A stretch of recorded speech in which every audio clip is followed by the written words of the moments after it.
Vizianagaram parliament segment సీటుపై కూటమిలో ఎట్టకేలకు clarity వచ్చింది. ఆ సీటు బీజేపీకి దక్కిందని ప్రచారం జరిగింది. కానీ అక్కడి బీజేపీ నేతలు మాత్రం టికెట్ బీజేపీకి వద్దని టీడీపీకే ఇచ్చేయాలని అభిప్రాయపడ్డారు.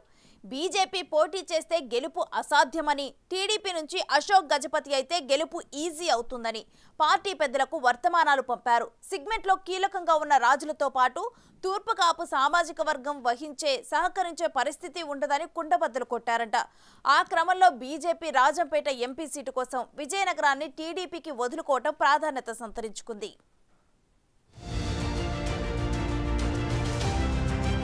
విజయనగరం ఎంపీ సీటుపై మిత్రపక్షాల్లో కొనసాగిన ఉత్కంఠకు తెరపడింది.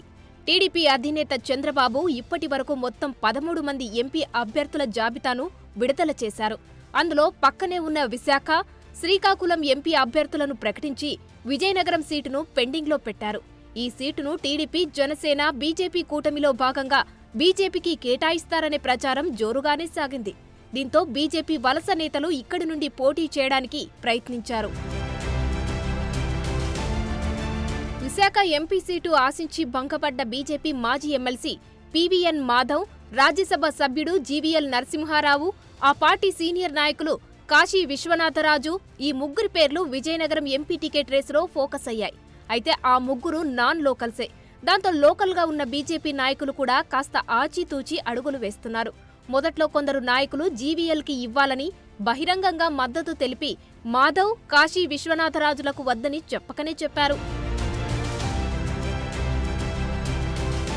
అదలా ఉంటే బీజేపీకి ఇస్తారన్న ఊహాగానాలు ఊపందుకోవడంతో జిల్లాలో ఉన్న టీడీపీకి చెందిన కాపు సామాజిక వర్గం నేతలు అసంతృప్తి వ్యక్తం చేస్తున్నారు. ఎంపీగా టీడీపీ అభ్యర్థి పోటీ చేయాలని డిమాండ్ చేస్తున్నారు. జిల్లాలో అత్యధిక జనాభా కాపులే కాబట్టి వారికే టికెట్ కేటాయించాలని కోరుతున్నారు. అంతేకాదు, కాపుల్లో ఒక్కరు కూడా సమర్థులు కనిపించలేదా అంటూ బహిరంగంగానే టీడీపీ అధినేత చంద్రబాబును ప్రశ్నిస్తున్నారు. విజయనగరం జిల్లాలో టీడీపీ తూర్పు కాపులకు ప్రాధాన్యత లేకుండా చేస్తుందని ఆవేదన వ్యక్తం చేశారు. వెనుక లిస్టులో పెట్టి ఇంకా ప్రకటిస్తారో ప్రకటించారో తెలీదు. మరి 60 నుంచి 70% ఉన్నటువంటి మరి నియోజకవర్గాల్లో తూర్పు కాపులు టికెట్ ఇవ్వకుండా వేరే ఓసీలకు టికెట్లు ఇచ్చే పరిస్థితి తీసుకొచ్చారు.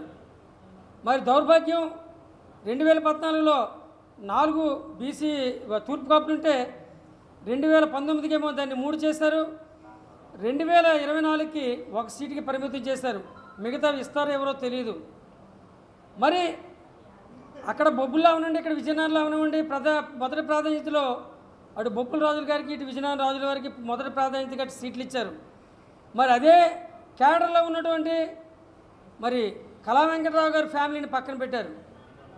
వాళ్ళు తూర్పు కాపులు అవ్వడం తప్ప తూర్పు కాపులు సేవ చేయడానికి పనికిరారా? తూర్పు కాపులు మరి అసెంబ్లీలో వాణివేణి వినిపించలేరా? మరి పక్కనే ఉన్నటువంటి శ్రీకాకుళంలో ఎర్రనాయుడు గారి ఫ్యామిలీ కట్టలేదు. ఈ పక్కన ఉన్నటువంటి చింతకల అయ్యన్న పాత్ర గారికి వాళ్ళు కట్టలేదు. విజయనగరం దగ్గరికి వచ్చేసరికి తూర్పు కాపులుగా పుట్టడమే నేరంగా అనిపిస్తుంది. మరి తూర్పు కాపులకి ఎంపీ టికెట్ ఇస్తారేమో అని చెప్పేసి మా సోదరులందరూ కూడా మరి గజపతినగరం అవనివ్వండి, బొబ్బులు అవనివ్వండి, మరి గజపతినగరం అవనివ్వండి, విజయనగరం అవనివ్వండి, చీపురుపల్లి నుంచి ఇచ్చర్లు కూడా ఎంపీ సీట్ అని ఇస్తారేమో అని ఇంతవరకు ఆగడం జరిగింది. మరి నిన్న ఎంపీ సీటు కూడా బీజేపీకి కేటాయించి బీజేపీలో కూడా ఓసీలకు ఇవ్వడానికి ప్రయత్నాలు జరుగుతున్నాయి. అయితే మేమంతా చేతగానాలవా? మాకు పౌరుషం లేదా? తూర్పు కాపులందరూ మీకు సేవ చేయాలా? మీకు ప్రామాణికాలు అక్కర్లేదు. ఓటు బ్యాంకు లేని బీజేపీకి విజయనగరం ఎంపీ సీటు అవసరమా అంటూ నిట్టూరుస్తున్నారు.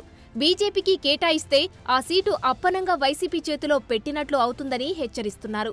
మరోవైపు కాపు సామాజిక వర్గానికి చెందిన కొందరు వైసీపీ నాయకులు కూడా వీరికి సపోర్ట్ చేస్తూ కాపులకే కేటాయించాలని డిమాండ్ చేస్తున్నారు. వైసీపీ కూడా కాపులకు ఎంపీ సీటు కేటాయించింది. దాంతో ఎంపీ ఎవరైనా తమ వర్గం వారే ఉండాలన్నది వారి ఆకాంక్ష కావచ్చని రాజకీయ పండితులు విశ్లేషిస్తున్నారు. ఈ తతంగమంతా గమనిస్తున్న కొంతమంది స్థానిక బీజేపీ నాయకులు పార్టీ పెద్దలకు తమ వాదన వినిపించడం మొదలుపెట్టారు. ఈ సీటు వద్దు, ఆయనకే ఇచ్చేయండి, ఆయనైతే గెలిచే అవకాశం ఉంది, మన పార్టీ అయితే ఓటమి ఖాయమని కేంద్ర మాజీ మంత్రి అశోక్ గజపతిరాజు పేరును అధిష్టానానికి సూచించారు.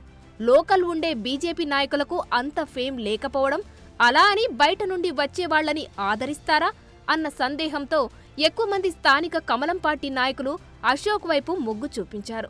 గత ఎన్నికల్లో పరాజయం పాలైన అశోక్ గజపతిపై సానుభూతి ఎక్కువగా ఉందని, ఆయన అయితే గెలుపు నల్లేరు మీద నడికే అన్న అభిప్రాయాన్ని వెలిబుచ్చారు. అశోక్ గజపతిరాజు గత ఎన్నికల్లో తక్కువ ఓట్ల తేడాతోనే ఓటమి పాలయ్యారని, ఈసారి అలా జరగదని, 3 పార్టీల ఓట్లు కూడా కలిసి వస్తాయని లెక్కలు కట్టి మరీ వివరించారు. అంతేకాకుండా తూర్పు కాపు కమ్యూనిటీ నుండి వ్యతిరేకత కూడా ఉండదని స్పష్టం చేశారట. అదీకాక అశోక్ గజపతిరాజు గెలిస్తే మరోమారు కేంద్ర మంత్రి ఛాన్సెస్ ఉంటాయన్న అభిప్రాయం వ్యక్తం చేశారు. అశోక్ గజపతిరాజు కూడా బయటకి ఇంట్రెస్ట్ లేదని చెబుతున్నా టికెట్ చివరికి తన వద్దకే వస్తుందన్న ధీమాతో ఉన్నారన్న గుసగుసలు వినిపిస్తున్నాయి. ఏదైతేనేం ప్రస్తుతం బీజేపీలో మాజీ సీఎం కిరణ్ కుమార్ రెడ్డి రాజంపేట ఎంపీగా పోటీ చేయడానికి పట్టుపట్టడంతో టీడీపీ బీజేపీలు కుండ మార్పిడి చేసుకున్నాయి. రాజంపేట లోక్సభ స్థానాన్ని తీసుకున్న బీజేపీ విజయనగరాన్ని టీడీపీకి వదిలేసింది. మరిప్పుడు టీడీపీ తూర్పు కాపుల డిమాండ్కు తలొగ్గుతుందో లేకపోతే గజపతిరాజు సెంటిమెంట్కే పెద్దపీట వేస్తుందో చూడాలి.